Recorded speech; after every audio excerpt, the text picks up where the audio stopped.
Le brésilien, c'est pas que pour lisser. Alors, quand tu parles de matière, tu parles de volume?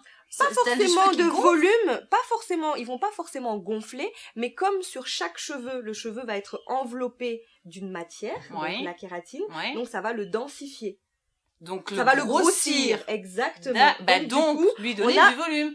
On aura un volume plus important. Un petit peu plus important. D'accord. Voilà, plus de matière. Pas forcément de gonflant en racine, mais plus de matière, comme si on avait plus de cheveux. Après, il y a le lissage japonais, qui lui est chimique. Donc je ne dis pas toxique, mais chimique. Ce lissage japonais, c'est pour vraiment avoir de la raideur absolue. C'est irréversible. Tandis que le brésilien, au bout de 3 mois, 4 mois, au fur et à mesure des shampoings, la kératine s'en va et après on est libre de refaire ou pas. Alors que le japonais, une fois qu'on l'a fait, le cheveu il est raide, il reste raide, on n'a plus besoin de faire de brushing. Par contre, vu que c'est un produit chimique, un vrai diagnostic professionnel s'impose. Par exemple, on ne peut pas le faire sur un cheveu méché ou trop sensibilisé. On peut le faire à la limite sur un cheveu coloré, mais l'idéal pour avoir un super japonais, c'est que le cheveu il soit vierge et naturel. C'est-à-dire vierge sans couleur, sans mèche, l'idéal, je dis bien l'idéal. Et il existe, je regarde ma main parce que vous faites des tests d'allergie pour Alors les l'allergie produits, c'est autre chose. L'allergie ce n'est pas un problème de force de produit ou de chimie du produit. D'incompatibilité avec l'ingrédient qui est voilà, quelqu'un peut être allergique à un shampoing. Je peux avoir un shampoing à l'amande et la personne elle peut être allergique au shampoing à l'amande. Donc nous par exemple, nous pratiquons des tests d'essai d'allergie, des tests d'allergie pour les personnes qui viennent par exemple faire des colorations pour la première fois. Très bien. Si c'est la première fois, on ne fait pas de couleur, on fait d'abord le test d'allergie. Alors ça effectivement, ça se fait pour les couleurs. Est-ce que ça se fait pour les lissages? Non. D'accord. Non, après ça n'a rien à voir avec la qualité du cheveu. Non, on fait plus les tests pour les colorations. Bonjour les filles. Nous avons aujourd'hui Maëva. Maëva, elle a 22 ans et Maëva, elle s'est fait faire un blanchiment des dents. Comment, sans aller chez le dentiste, on peut lui donner des conseils pour justement entretenir ses dents blanches? Donc j'ai 5 petites astuces pour vous donner pour entretenir vos dents. Donc la première, c'est déjà brosser les dents 3 fois par jour. Bien brosser ses dents. Donc matin, midi et soir après avoir mangé. La deuxième, c'est prendre du jus de citron. Le jus de citron, donc vous mettez sur votre brosse à dents et là le matin vous brossez les dents avec du jus. Mais il faut le faire 1 fois par semaine parce que ça peut abîmer l'émail des dents. Ah, c'est ce que j'allais dire, ouais. Alors après, il faut pas craindre l'acidité, il faut pas avoir d'aft, les filles, parce que si vous avez un aft ou un petit bobo dans la bouche, c'est cramé, Le citron. Le troisième astuce, c'est le bicarbonate de soude. Donc là, vous le mettez sur votre brosse à dents, sans dentifrice, et vous le frottez, vous brossez devant, derrière. Et pareil, 1 fois par semaine, ça peut aussi abîmer l'émail des dents. Ah, c'est 1 fois par semaine qu'on le fait. 1 fois par semaine. D'accord. À cause de la sensibilisation du blanchiment ou... D'accord. Non, c'est parce que le bicarbonate ou le jus de citron, ça peut abîmer l'émail des dents. D'accord. C'est pas par rapport au blanchiment. D'accord, très bien. Donc là, nous en sommes à la 3e. Quatrième, c'est prendre de l'arbre à thé, l'huile d'essentiel de l'arbre à thé, tea fruit. Donc vous mettez 1 goutte sur votre dentifrice et vous brossez votre dent. C'est de l'huile essentielle, ça? De l'huile essentielle. Après, c'est interdit pour les femmes enceintes, pour les personnes qui sont allergiques. Il faut faire attention. Donc, il ne faut pas le faire. Manger 1 pomme. La pomme nettoie les dents. Donc, manger une pomme. 1 fois par jour? Manger 1 pomme tous les jours. C'est excellent pour la ligne aussi, les pommes. Manger des pommes, disait Chirac. Si vous ne pouvez pas vous brosser les dents entre midi et 2 quand vous avez terminé votre repas, mangez les pommes, ça va nettoyer et enlever les caries. D'accord. Bon, 1 pomme ne se substitue pas à son dentiste, bien évidemment, mais ça permet de garder les dents blanches. Voilà, brosser les dents. Toujours brosser les dents.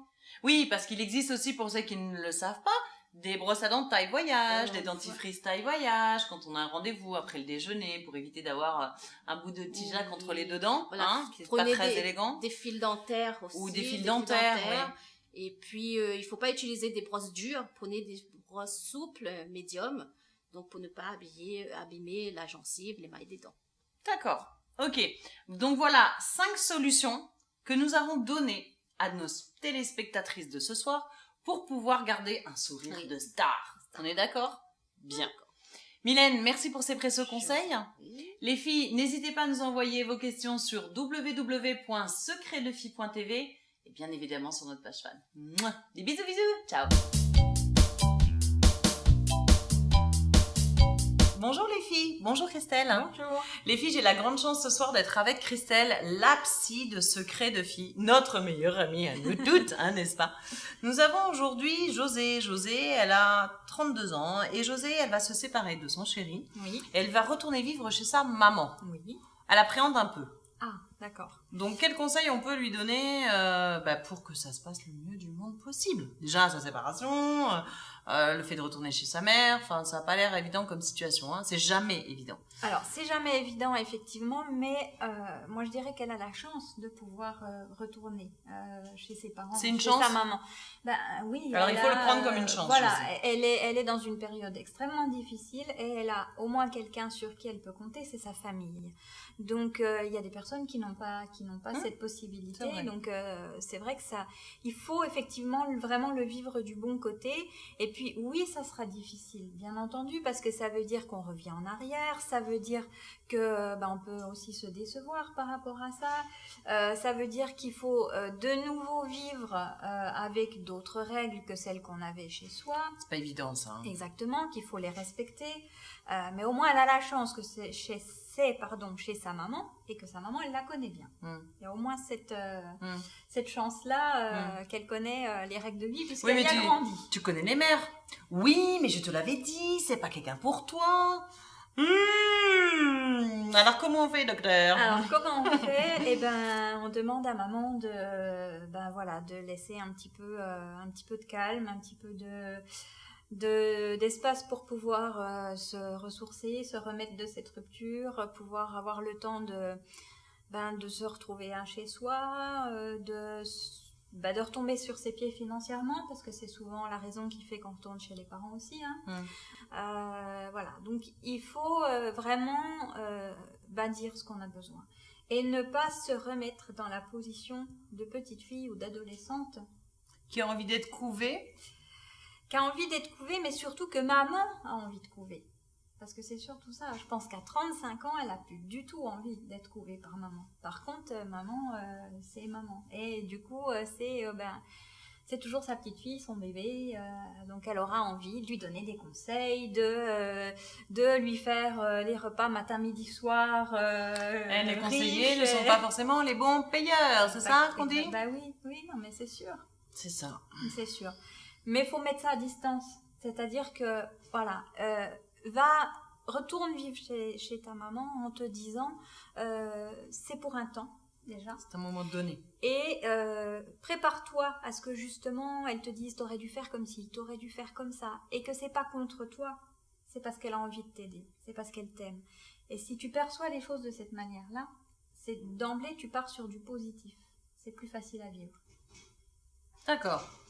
Donc, positive attitude. Exactement. Bon. Dans tous les cas, d'ailleurs. Voilà, ouais. Josie, merci beaucoup de ta question. Christelle, merci de ta réponse. Les filles, n'hésitez pas à nous envoyer vos questions sur www.secretdefille.tv et bien sûr notre page fan bleue. À bientôt et bon appétit. Salut. Est-ce que dans la vie, quand on est ronde, est-ce qu'il y a des moments où on a des déclics? Est-ce que toi, perso, Karine, tu as eu un déclic? Oui, alors s'il fallait raconter moi mon déclic, c'est tout simplement que j'ai pris 25 kilos après ma grossesse. Ce qui n'est pas une mince affaire pour une femme à perdre. Voilà, donc du coup j'étais déjà ronde et j'étais encore plus ronde, je faisais une taille 52. Je ne m'acceptais pas, je ne m'aimais pas et surtout je n'aimais plus le regard que mon mari posait sur moi. Et donc, j'ai décidé de faire opération séduction. D'accord. Pas forcément un régime. Non, pas du tout. Non, parce que là, on bannit les régimes. Hein. Non, C'est là, fini les régimes, là. C'est l'acceptation. Oui, exactement. Je pars du principe où commence à t'aimer, à te regarder, à prendre soin de ton corps et automatiquement... Les gens vont te regarder différemment. Voilà. Et puis, toi-même, tu vas réduire ton alimentation. Tout vient après. Tout vient... C'est là-dedans. Exact, dans C'est la ça. tête. Donc, du coup, le déclic? Et le déclic, c'est en allant faire opération séduction. Je suis allée faire du shopping. Et c'est là où j'ai constaté que il fallait essayer d'être ouverte aux essayages. Ce qui n'est pas toujours évident. Hein. Oui, parce qu'on arrive souvent dans les boutiques, ça rentrera pas sur nous. Et puis le ça, regard je de la n'aime pas. vendeuse. Non? Souvent. Le regard de la vendeuse qui te regarde genre Souvent. de la tête aux pieds quand tu rentres dans le magasin. Souvent, Ça, c'est effectivement. super Ou agréable. sinon, rentre pas ici, n'a pas de taille ici. On te l'a déjà dit? Oui, plusieurs fois. Et c'est pour ça que j'ai voulu justement changer, essayer de changer les choses, quoi. D'accord, Voilà. Je me suis dit, ah bon, eh bien, je commence à essayer. Je commence à me trouver autrement, à voir que j'ai de la poitrine, que j'avais Que tu as des jambes atouts fermes. féminins. Voilà, même oui, exactement. Voilà. Exactement. Toute femme a un atout. Ça peut être le lobe de l'oreille, comme ça peut être l'orteil de la cheville, comme ça peut être une jolie poitrine qu'on met en avant. Voilà. C'est ça? Exactement, oui. Rester féminine. Donc en fait, il faut pas attendre le déclic. Il faut juste analyser sa vie, Oui. voir un peu les étapes qui se sont déroulées durant les derniers événements ponctuels, si on peut dire ça. Oui. Et toi, en l'occurrence, l'exemple, ça a été la grossesse. Voilà. Oui. Bien. Surtout L'après-grossesse, oui, voilà, quand le bébé est né. Parce que c'est magnifique la grossesse, hein, bien Oui. sûr. Mais c'est l'après. Oui, c'est ça. C'est ce qui reste hein, quand le bébé est sorti. Voilà. Bon, écoutez les filles, je pense qu'avec toutes ces informations et surtout Katia, tu vas pouvoir assumer le regard des autres. N'hésitez pas à nous contacter sur le site internet que vous connaissez, www.secretdefille.tv, ainsi que notre page fan. À bientôt les filles, salut! Bonsoir les filles, bonsoir Jean-Michel. Bonsoir Stéphanie. Les Bonsoir. filles, j'ai la chance ce soir d'être avec Jean-Michel, qui est notre expert en boulangerie. Jean-Michel, nous avons Lucie, qui a 34 ans, qui en fait, elle aime bien essayer des recettes à droite, à gauche, et elle a envie de faire du pain à la maison. Quel conseil en tant qu'experte tu peux lui donner pour qu'elle puisse faire le meilleur, alors peut-être pas le meilleur pain du monde, mais des petits trucs pour qu'elle puisse réussir son pain? Oui, déjà il faut avoir une machine à pain. Oui, C'est le plus simple, le plus rapide, le plus commode. d'accord, Après, ce qui va changer, c'est la farine qu'elle va acheter.